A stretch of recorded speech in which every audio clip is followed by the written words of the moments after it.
Let's start second lesson of Standard 9 Gujarat Board, First World War and Russian Revolution.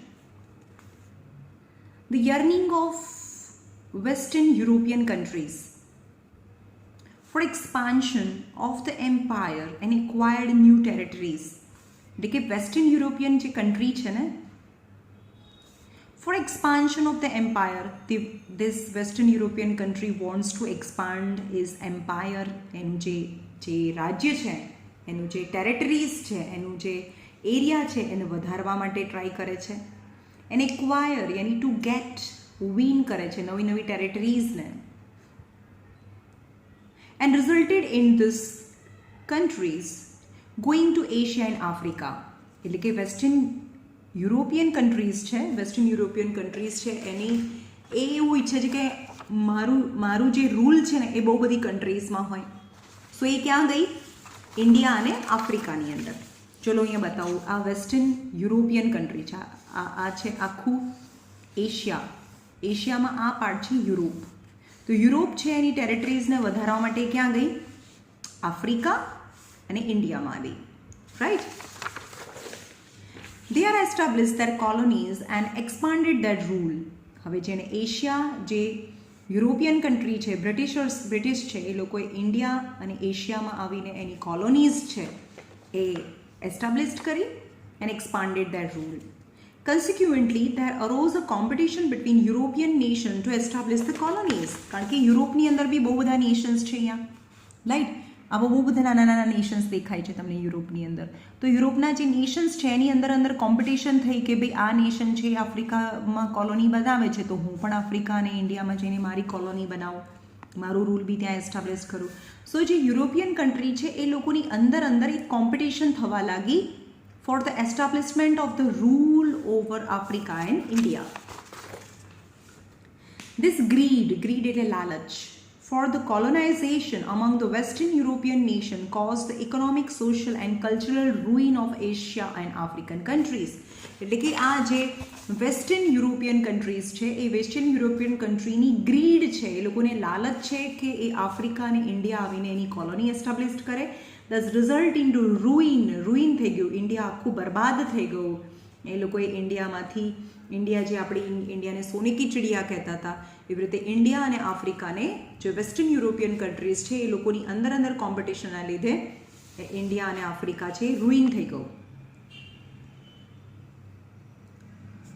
The result of this on the world politics was such that the First World War and Bolshevik Revolution in Russia, એટલે કે આ ગ્રીડને લીધે શું થયું? First World war બી થયું અને રશિયાની અંદર એક રિવોલ્યુશન બી થયું જેને બોલ્સેવિક રિવોલ્યુશન કહેવાય, ટેક્સ પ્લેસ.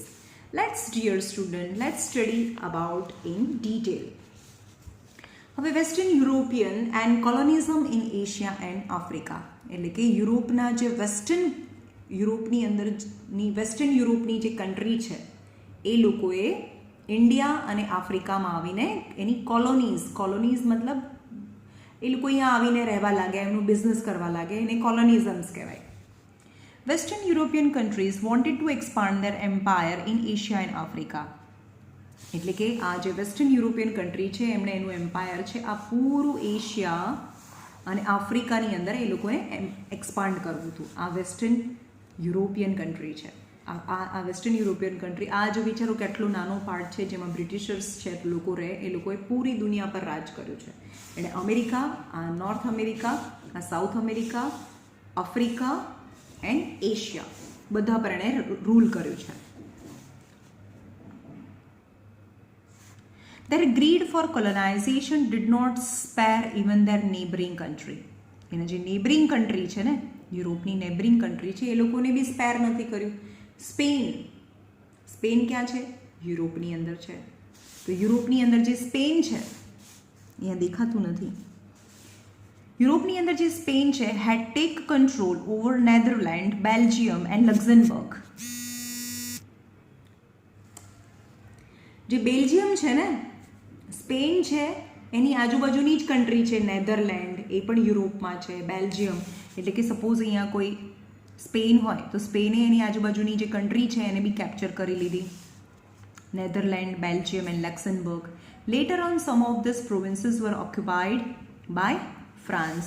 પણ જે આજુબાજુની પ્રોવિન્સીસ છે, સ્પેન છે, આ સ્પેન છે, તો સ્પેને કેપ્ચર્ડ કરી દીધી હતી. તો ફ્રાન્સ, જેનું કેપિટલ પેરિસ છે, તો ફ્રાન્સે આની થોડી થોડી ટેરેટરીઝ છે ફ્રાન્સે પાછી લઈ લીધી. યાની ફ્રાન્સ, સ્પેન એ બધા વેસ્ટર્ન યુરોપિયન કન્ટ્રીઝ છે, એમની અંદર અંદર લડાઈ થાય છે. When the Portuguese king died without an heir, એટલે કે heir મતલબ એનો વારસદાર. જેમ પોર્ટુગીઝ છે એ પણ યુરોપની અંદર જ છે. પોર્ટુગીઝના રાજા છે એ એમના વારસદાર, મતલબ એના કોઈ બી એનો સન નહોતો, એનો છોકરો નહોતો અને એ રાજાનું ડેથ થઈ ગયું. તો Portugal come under the rule of a Spanish king, એટલે હવે સ્પેન છે તો આ પોર્ટુગીઝ છે, આખું પોર્ટુગલનો રૂલ છે, પોર્ટુગીઝ છે આખું રૂલ છે સ્પેનિશના અંડરમાં આવી ગયું. Because of this blood relation, એટલે કારણ કે સ્પેન અને પોર્ટુગીઝ એ બંને વચ્ચે બ્લડ રિલેશન હતું કે આખું જે પોર્ટુગીઝ હતું એનું જે કિંગડમ હતું, જે રાજાને કોઈ હેર નહોતો, મતલબ એને કોઈ છોકરો નહોતો, તો એ આખું કિંગડમ છે એ સ્પેને લઈ લીધું. So for the 6 decades, the monopoly of establishing colony in non-European countries was with Spain. Yani Spain was the country in Western Europe which has a monopoly. Yani Spain એક ultimate power હતું Western Europe માં. Similarly, Italy and German states become the victim of the greed of the France and Austria. France અને ઓસ્ટ્રિયા ના victim કોણ બન્યા?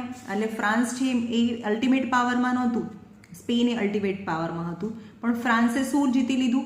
Italy, જે રશિયાની અંદર છે. રશિયાની અંદર જઈને ઇટલી અને ફ્રાન્સ અને ઓસ્ટ્રિયા, અહીંયા બીજે ક્યાંય ઓસ્ટ્રિયા હશે, ઓસ્ટ્રિયા અને ફ્રાન્સે રશિયા, જર્મન એ જીતી લીધું.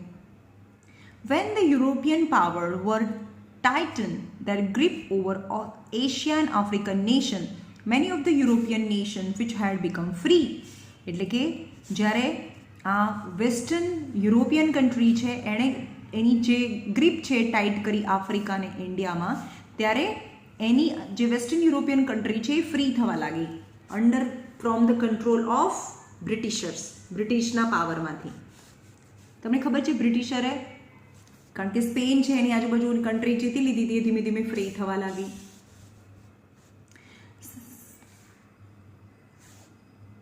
Become free following the footsteps of England and made many of the Afro-Asian nations their colonies.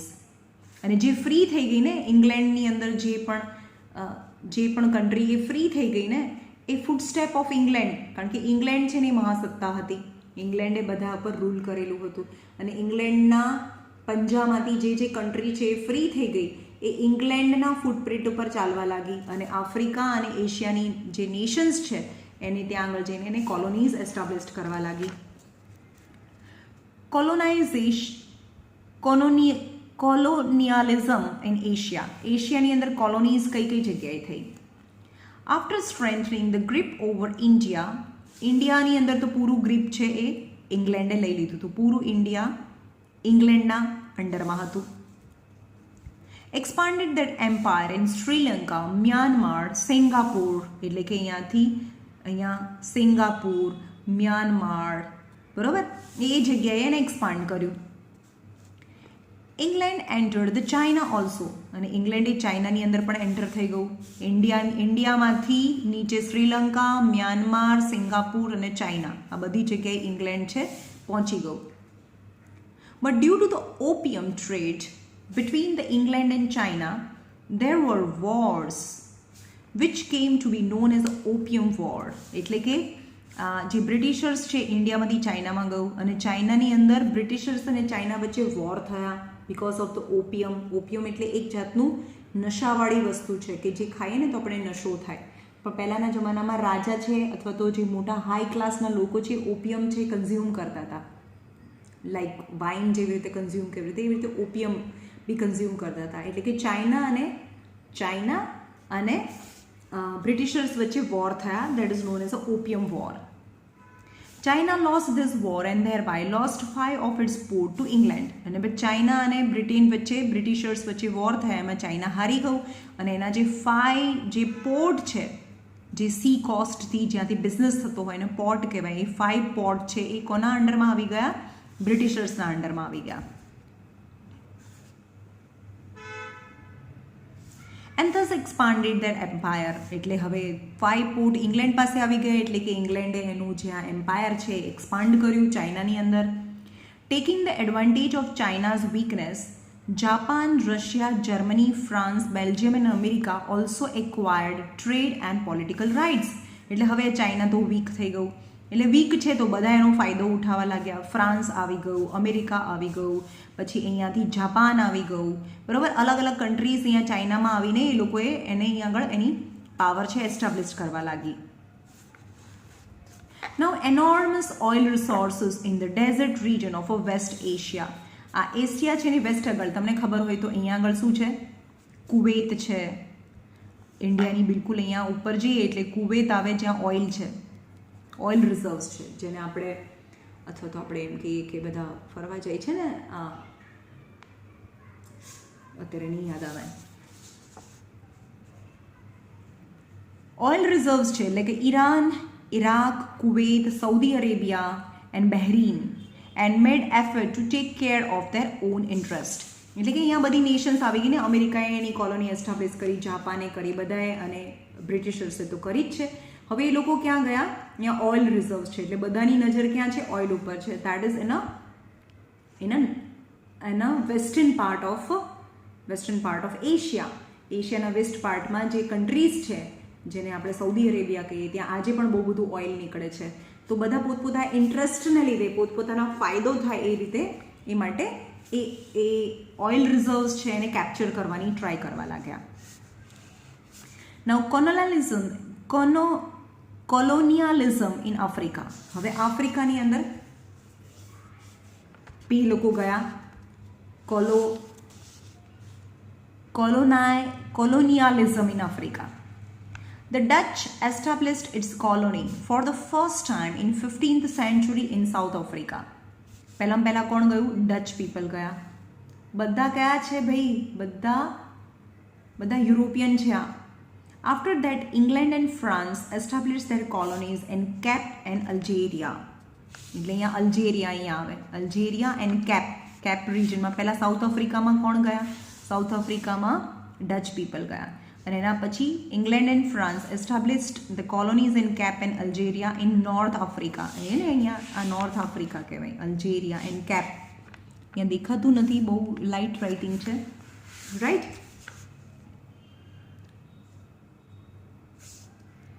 The vast province. હવે તમે દેખાય છે કે આ સાઉથ આફ્રિકા કેટલું મોટું રિજન છે. વાસ્ટ પ્રોવિન્સ એટલે area.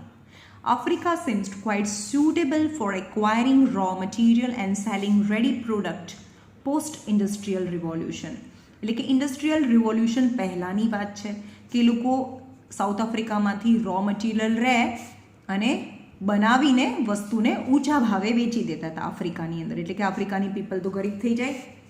Because of which European countries competed to establish colonies. King Leopold of Belgium seized the vast province of a Congo region, જે સાઉથ આફ્રિકાની અંદર છે, જેમાં બેલ્જિયમ એટલે જે યુરોપિયન કન્ટ્રી છે, યુરોપિયન કન્ટ્રીના રાજા છે લિયોપોલ્ડ, એણે કોંગો જીતી લીધું and established his rule. England established this colony in Egypt, એ પણ સાઉથ આફ્રિકાની અંદર છે. Some province of East Africa and sum south Africa.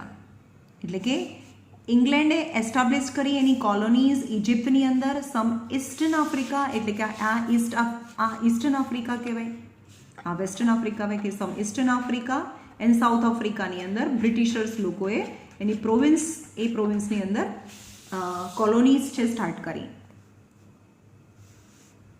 France establish this colony in Tunisia, Morocco and West Africa. અને આ side કોણ આવી ગયું? France આવી ગયું. ફ્રાન્સની અંદર મોરોકો, વેસ્ટ આફ્રિકાની અંદર. Germany established its empire in some provinces of East and West Africa. Italy captured the African provinces around the Red Sea. જે રેડ સી છે એના અરાઉન્ડની અંદર એ બધી જે અલગ અલગ કન્ટ્રીઝ છે આફ્રિકાની અંદર જઈને અલગ અલગ પ્રોવિન્સ છે એને જીતી લીધા. Spain and Portuguese also seized some provinces of Africa. यानी સ્પેન, પોર્ટુગીઝ, જર્મની, ફ્રાન્સ બધા સાઉથ ઓફ આફ્રિકા ગયા અને એના અલગ અલગ પ્રોવિન્સ છે જીતી લીધા. A conference for the European nation were held in Berlin. In the midst of this competition, એટલે કે તમે વિચારો કે સાઉથ આફ્રિકામાં કેટલી ટફ કોમ્પિટિશન છે. બધા મોટા મોટા નેશન્સ છે સાઉથ આફ્રિકા જાય છે અને ત્યાં એને એની કોલોનીઝ છે એસ્ટાબ્લિશ કરવી છે. તો કોણ મહાસત્તા છે એની માટે કોન્ફરન્સ થઈ યુરોપની અંદર. European nation were held in Berlin. Different African territories were divided among the European nations at the end of the conference. હવે એમ કીધું કે આપણે અંદર ઝઘડમ ઝઘડી નથી કરવું, આપણે ડિવાઈડ કરી દઈએ south આફ્રિકાની ટેરેટરીઝને. Thus, colonial dominance of a different European nation were established over the entire Africa. એટલે કે પૂરું આફ્રિકા છે એના અલગ અલગ પાર્ટ છે એને અલગ અલગ યુરોપિયન કન્ટ્રીએ વેચી લીધું. While on one hand, the greedy European nations were trying to colonize various Asian African territories.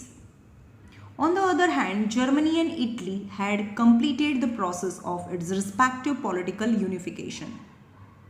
એણે શું કીધું કે જર્મની અને ઇટલી છે એવું ડિસાઇડ કર્યું કે અમે યુનિફાઈડ થઈ જાય. યુનિફાઈડ એટલે બંને એકબીજામાં મર્જ થઈ જાય, બંને એકબીજામાં મિક્સ થઈ જાય. Thus the unified Germany, એટલે જર્મની યુનિફાઈડ થઈ ગયું ઇટલીની અંદર, plunged into competition of industrialization, commercialization and colonization. Thus, this quick change global phenomena had exploited the sum of this country politically, economically and socially, due to which their development had stopped. And this led to First World War. અને એના લીધે ત્યાં આગળ જે કન્ટ્રીની અંદર development બંધ થઈ ગયું હતું એટલે ફર્સ્ટ વર્લ્ડ વોર થયું.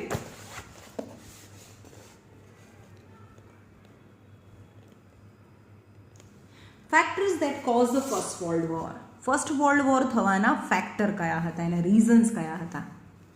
The First World War could be considered as one of the most heartbreaking and unforgettable event of the modern world. જેને આપણે ફર્સ્ટ વર્લ્ડ વોરને એ હાર્ટ બ્રેકિંગ હતું ને કોઈ દિવસ ભૂલી ના શકીએ. Many factors were responsible for this. The First World War began in 1st August 1914. 1914માં શરૂ થયું. જર્મની હેડ ડિફીટેડ, કારણ કે જર્મની ને ઇટલી છે એ બંને મર્જ થઈ ગયા હતા. એટલે જર્મની અને ઇટલી મર્જ થઈ ગયા અને બીજાની સામે એણે દાવ લઈ લીધો. Germany had defeated France in the Sedan war because of the which the France had to sign the Frankfurt Treaty. એટલે કે જર્મનીએ કોના પર અટેક કર્યો? ફ્રાન્સ ઉપર અટેક કર્યો. એટલે કે ફ્રાન્સની એક ટ્રીટી છે, એક એગ્રીમેન્ટ છે, સાઇન કરવું પડ્યું. એને ફ્રેન્કફર્ટ ટ્રીટી કહેવાય. According to which France had to pay a war fine as well as given away 2 of its provinces. એટલે કે ફ્રાન્સ તો હારી ગયું, તો ફ્રાન્સને એના બદલામાં એની સજામાં એને વોર ફાઇન એટલે કે જે વોર કર્યું એની એને ફાઇન ભરવો પડશે અને એની 2 ઓફ ઇટ ટેરેટરીઝ એટલે કે ફ્રાન્સના બે જે એના ફ્રાન્સના બે જે સ્ટેટ્સ છે એ જર્મનીને આપી દેવાના. એનું નામ છે Lorraine and Alaska to Germany. France had not been able to overcome this humiliation એટલે કે ઇન્સલ્ટ. ફ્રાન્સ આ ઇન્સલ્ટ સહન નહીં કરી શક્યો. Thus, Frankfurt Treaty itself was the cause of a First World War. એટલે કે એ ફર્સ્ટ વર્લ્ડ વોરનું રીઝન હતું. The end of the war showed the seeds of the future war. એટલે કે જે જર્મની અને ફ્રાન્સ વચ્ચે જે વોર થયું હતું એમાં ફ્રાન્સ છે એ હારી ગયું હતું. એટલે કે ફ્રાન્સને હ્યુમિલેટિંગ ટ્રીટી કરી, એને ઇન્સલ્ટ થાય એવી ટ્રીટી કરી, એક એગ્રીમેન્ટ કર્યું જર્મનીએ કે ભાઈ તારે એક ફાઇન બી ભરવાનો અને તારા ટેરેટરીના 2 સ્ટેટ છે અમને આપી દેવાના. એટલે કે ફ્રાન્સને બહુ ઇન્સલ્ટ ફીલ થયું, એટલે કે જે વોર થયું હતું ને જર્મની અને ફ્રાન્સ વચ્ચે, એના લીધે that would become the seed of the future war. Economical factor, the England had established its vast empire, यानी इंग्लैंडના બધા ઇંગ્લેન્ડની અલગ અલગ કન્ટ્રીઝે વાસ્ટ એમ્પાયર છે એ એસ્ટાબ્લિશ કર્યું હતું એશિયા અને આફ્રિકામાં in 19th century. It exploits its colonies economically and became rich. એટલે કે ત્યાંના લોકોને બહુ એક્સપ્લોઇટ કર્યું એટલે કે એનું શોષણ કર્યું, બહુ ઓછા ભાવે ઇન્ડિયાના લોકોને કામ કરાવતા બ્રિટિશર્સ, એને પૈસા ન આપતા અને પોતે રીચ બની ગયા. Due to industrialization a swift colonization, Europe required a high quality of a raw material. એટલે કે યુરોપની અંદર ઇન્ડસ્ટ્રી ચાલુ થઈ, કપડાં બનાવવાની મિલો ચાલુ થઈ અને એ બનાવવા માટે એને કોટન જોતું હતું, હાઈ ક્વોલિટીનું રો મટીરિયલ જોતું હતું.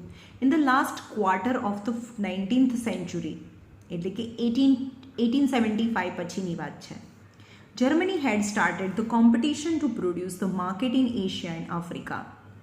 Germany started supplying cheaper goods in the comparison to England. એટલે કે ઇંગ્લેન્ડની કમ્પેરિઝનમાં જર્મની ઇન્ડિયાની અંદર સસ્તા ભાવે વસ્તુ વેચવા લાગી. England and France, any Germany છે ને, જર્મનીએ ફ્રાન્સને હરાવી દીધું અને ફ્રાન્સ અને ઇંગ્લેન્ડ છે એ ઇન્ડિયા અને આફ્રિકામાં એની રેડીમેડ બનાવેલી વસ્તુ વેચતા હતા. પણ ઇંગ્લેન્ડ અને ફ્રાન્સ વેચે એના કરતાં પણ જર્મની સસ્તા ભાવમાં વેચતું હતું. સો આફ્રિકા અને Asian market that England and France dominated, એટલે અત્યાર સુધી ઇંગ્લેન્ડ અને ફ્રાન્સ છે એ ડોમિનેટેડ હતું, એટલે કે એના કબજામાં હતું, એના હાથમાં હતું, એ રૂલ કરતું હતું.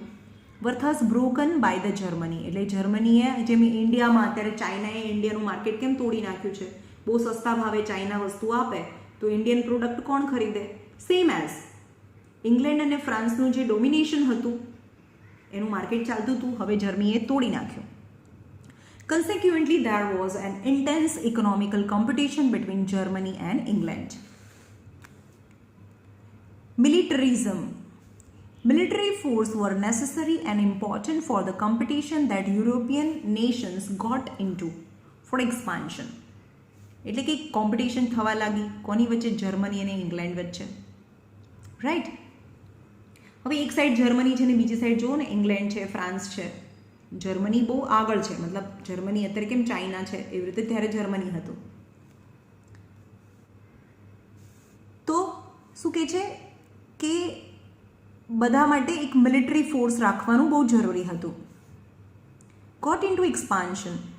England, France, Austria and Russia etc. had begun to expanding their military power, while the countries in Japan, Italy, Germany compulsory military training had started.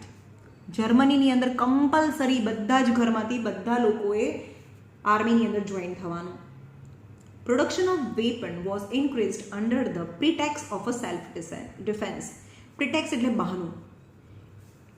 હવે જર્મનીએ એવું બહાનું આપ્યું કે અમે સેલ્ફ ડિફેન્સ, અમારે પોતાની ડિફેન્સ માટે અમે આટલા બધા વેપન બનાવીએ છીએ. Thus militarism got an impetus. Impetus મતલબ સ્ટાર્ટ થયું, એના લીધે જે મિલિટરી જે પાવર વધ્યો એના લીધે military competition added the economical competition created a serious atmosphere of a war. Groupism and secret treaties. હવે ગ્રુપ બનવા લાગ્યા. Groupism and secret treaties plays a major role in a First World War.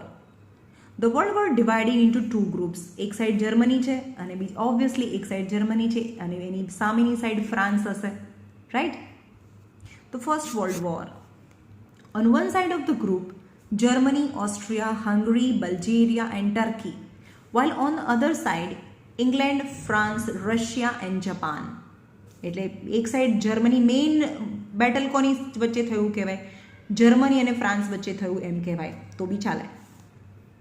A feeling of jealousy, enmity, mistrust, fear and hatred, યાની hatred મતલબ hate, બંને વચ્ચે એટલું બધું એકબીજાને હેટ કરતા હતા, evolved between the groups which were an important factor for the First World War. Feeling of fierce nationalism. The independence of Belgium, Greece, and unification of Germany and Italy were the result of nationalism. But later, the feeling of nationalism took an extreme and narrow from Europe. Economic jealousy, competition, colonialism in Europe had increased so much that the national interest of each other began to clash.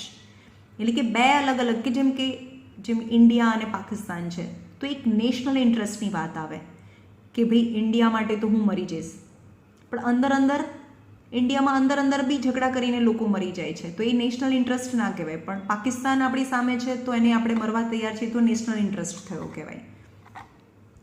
Leading European nation began teaching extreme and destructive mechanism to its people. એટલે કે યુરોપના લોકો છે ને, જેમ કે પાકિસ્તાન છે એના લોકોને શું સમજાવે છે, ઇન્ડિયાવાળો આવે એટલે મારી જ નાખવાનો. એવી રીતે યુરોપિયન નેશન્સ છે એના લોકોને ડિસ્ટ્રક્ટિવ નેશનલિઝમ એટલે કે લોકોને બસ ફિયર, મારી નાખવું, એવું ડિસ્ટ્રક્ટિવ માઇન્ડથી લોકોને એવું એક્સપ્લેન કરવા લાગે, એવું teachings began to teach the extreme and destructive nationalism to its people.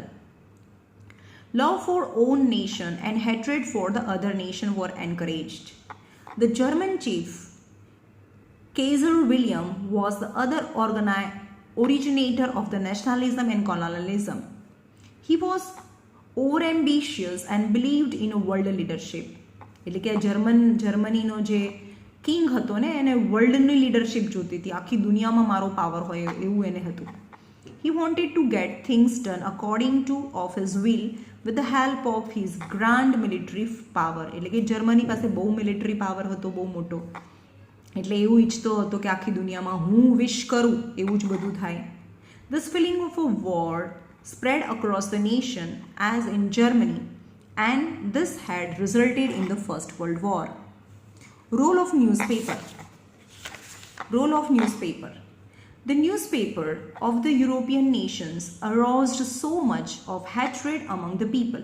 लेकिन ન્યૂઝપેપરની અંદર પણ એટલું બધું ખરાબ લખે ને યુરોપની અંદર પણ, જેમ કે પાકિસ્તાનના ન્યૂઝપેપરમાં ઇન્ડિયા માટે ખરાબ લખે એવી રીતે યુરોપિયન જે ન્યૂઝપેપર હતું ને એમાં જર્મની વિશે બહુ ખરાબ લખે. With their mutual, derogatory and provocative, exaggerated and false right. એટલે કે આ બધું શું થયું, ફોલ્સ રાઇટિંગ થયું, ખરાબ ખોટું લખે અને લોકોને એક્સાઇટ્સ કરે. બાય સ્પ્લિટિંગ વેનોમ એટલે ઝેર ઉગલતા હતા ન્યૂઝપેપરની અંદર, એટલે કે ખરાબ લખતા હતા અગેન્સ્ટ ધ રાઇવલ નેશન્સ.